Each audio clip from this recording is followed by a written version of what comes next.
This week's episode is sponsored by the Brilliant Futures Institute. If you've been working for 5 hours, 10 hours, and you're like, oh my gosh, time just flew. And at the end of it, you have as much energy or more energy than when you started. Those are the things you were designed to do. Those are the things that are going to bring you joy and fulfillment. Doing more of those things is going to increase your drive to create more, to serve more, to love what you do, and to become more passionate about becoming preeminent.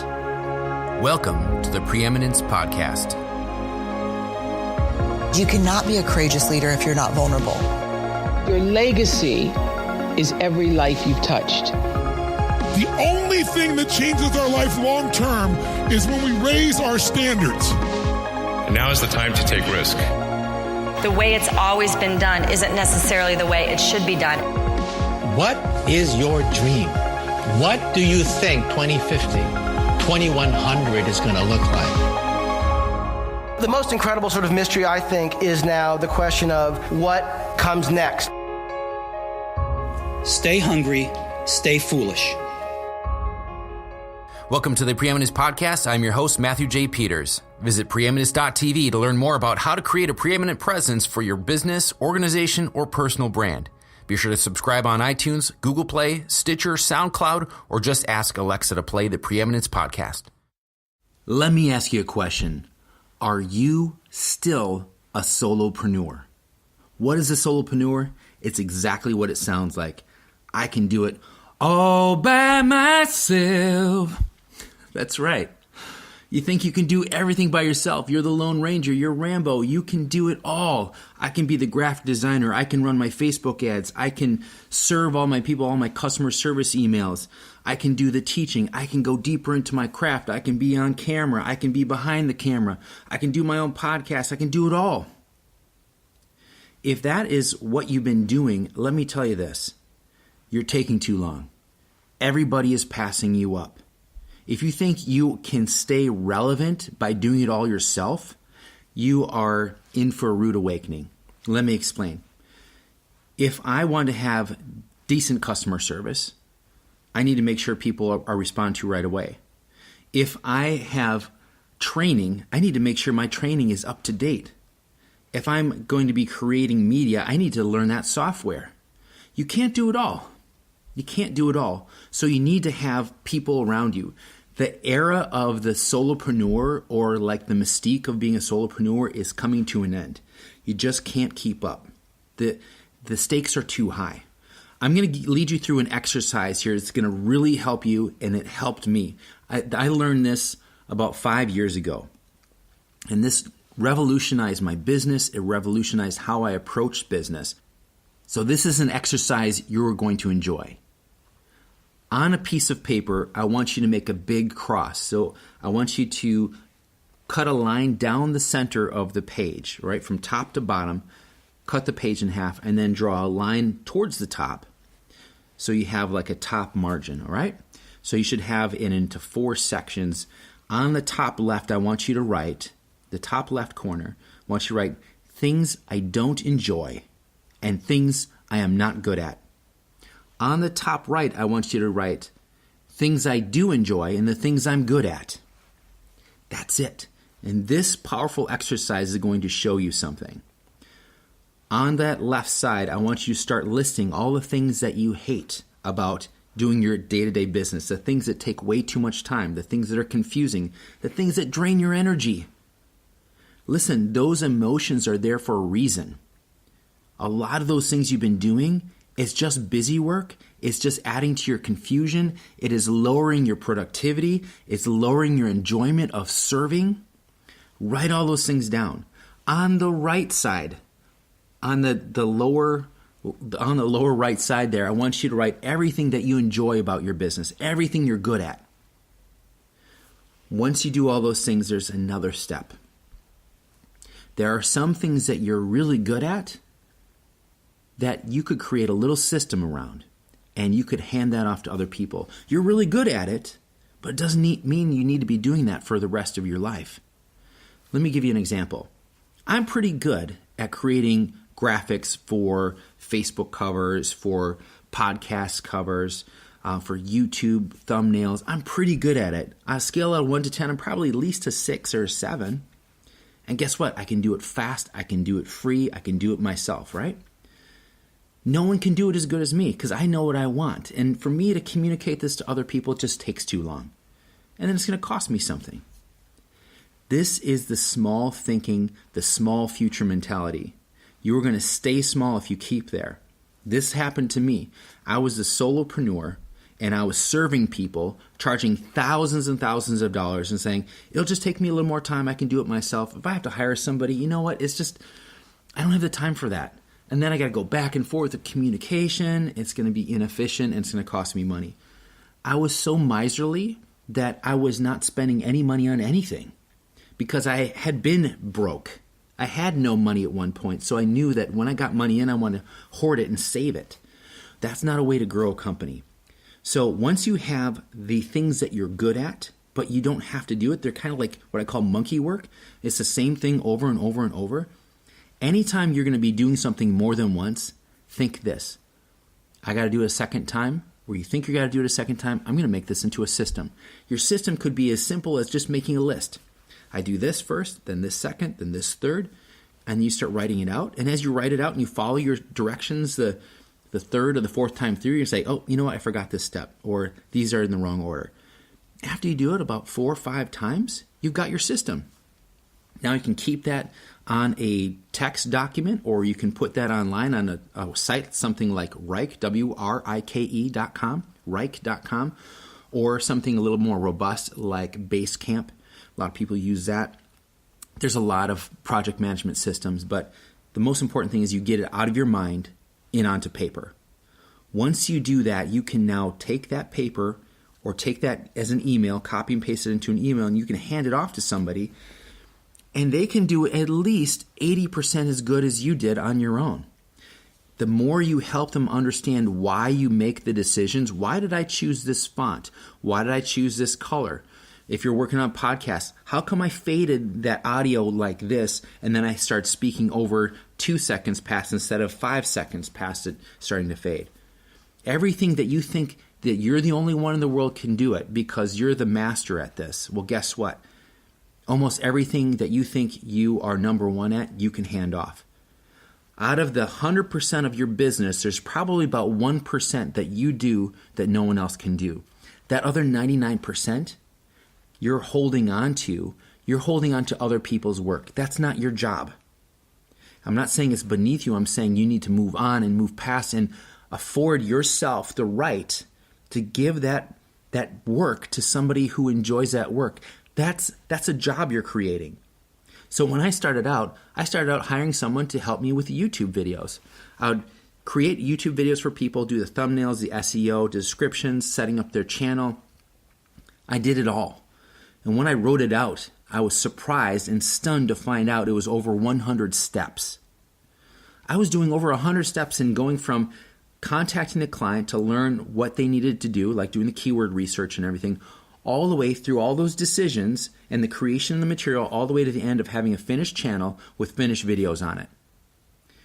That took a tremendous amount of time for me to do it all by myself.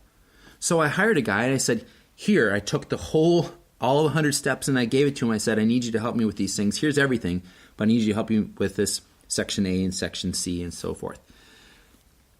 And what happened next was amazing.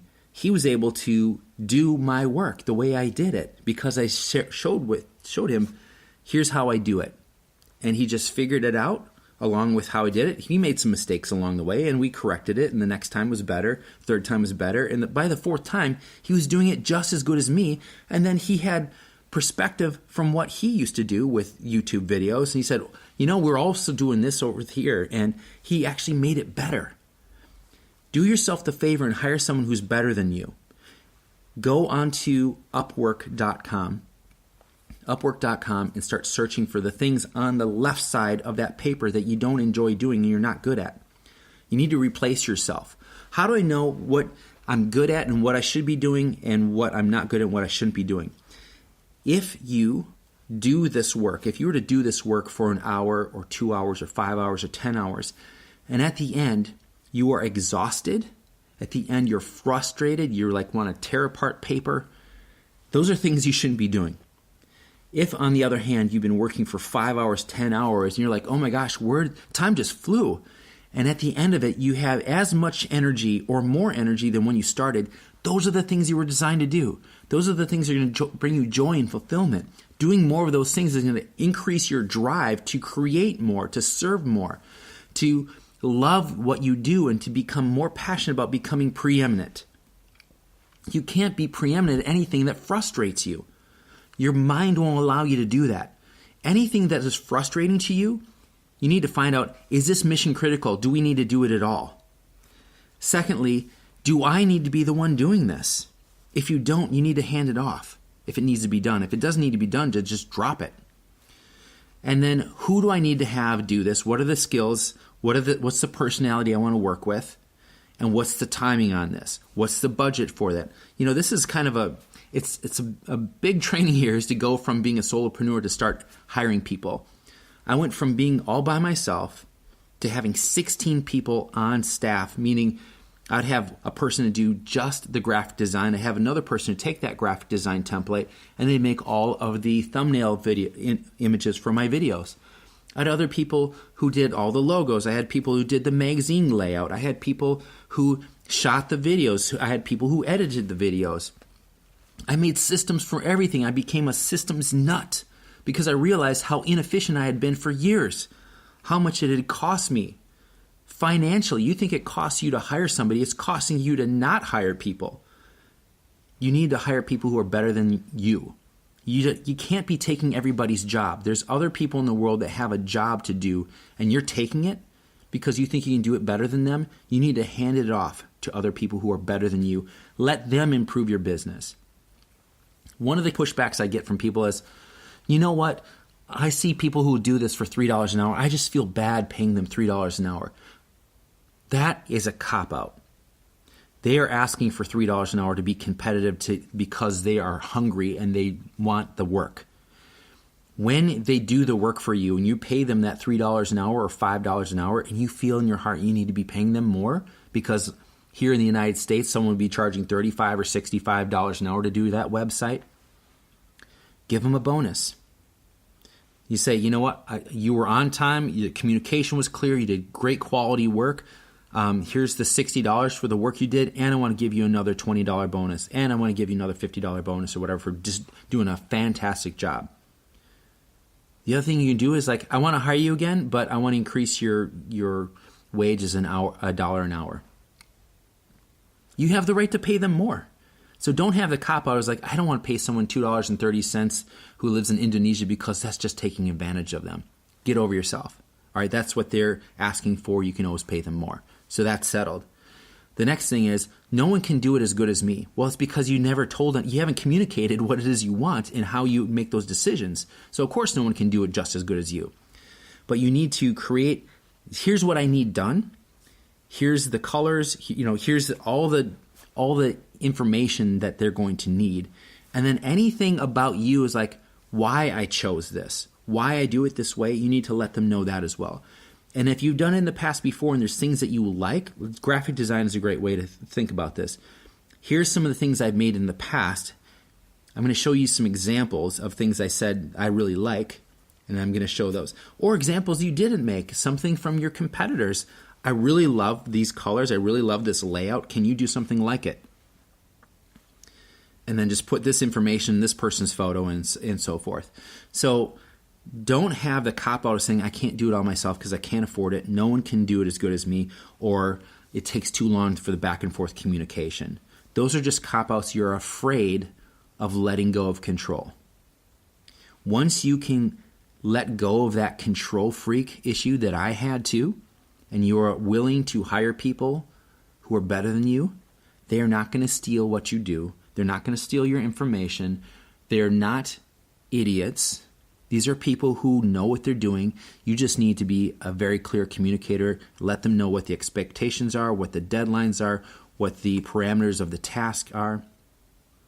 I can help you with this if you want help setting up these systems, but the biggest thing for you to do right now is make sure you create that piece of paper. If you're driving or you can't do it right now, get that piece of paper, draw that T, the things I don't enjoy doing, the things I'm not good at on the left side, and the things I'm good at and the things I enjoy doing on the right side. And remember, stick to the things you enjoy. Some of the things, I got to tell you, some of the things on the left you don't enjoy doing or you're not good at are something you as the entrepreneur you need to do. You need to be able to be a master of your craft. Pursue mastering your thing. That's number one. Number two is you need to be able to communicate the value of what it is that you do. You need to, third, inspire people by giving them a vision that's beyond where you're at right now. So you need to go deeper in your craft, pursue preeminence. That's number one. Number two is you need to communicate the value clearly. That's marketing and sales. And third, you need to communicate that vision. You need to inspire people to go further than where they are right now. You need to inspire your team. You need to inspire people to buy from you. You need to inspire your coaching clients, all those people. You need to be an inspiration because you have to have that fire in you. And when you're working on the frustrating things and you didn't figure that out, like this sales frustrates me. Okay, well, right now you need to do the sales, so you got to get good at that one thing. And it may be watching some videos. It may be getting a sales mentor. It may be taking a class online or something like that. Just those things that are frustrating to you on the left side that you know you need to do, that's like your job, is the communication or getting deeper and deeper into your skill set. You need to do those things. And then having that vision, you have to have a vision. If you don't have a vision of the future, people are going to pass you up. You need to inspire people to become better and bigger than they are right now. This serves you if you put it to use. This saved me so much time. This allowed me to multiply my business over the course of a few months. Going from $24,000 a year selling little products, $97 products, $47 products, to selling things that were anywhere from $5,000 to $65,000, making hundreds and hundreds of thousands of dollars because I couldn't do it myself. I needed a team. I didn't need to be the Lone Ranger or Rambo. I needed people who could surround me, who could support my vision, who would allow me to now be able to pursue my craft even deeper. I wasn't distracted by all the technology and having to serve everybody one-to-one. I was able to duplicate myself. I wish that same for you. Don't be the solopreneur. It's costing you valuable time and money. Become the entrepreneur, become the visionary, communicate your message strongly, and get deeper and deeper into your craft and become preeminent. I look forward to talking with you next week on the next podcast. Thank you for listening to the Preeminence Podcast. Subscribe to hear powerful interviews and insights each week automatically downloaded the moment they go live. Share this episode with your team, your friends, and post it on social media. Let us know your comments and suggestions for the show at m@ascend.net. That's the letter M @ASYND.net.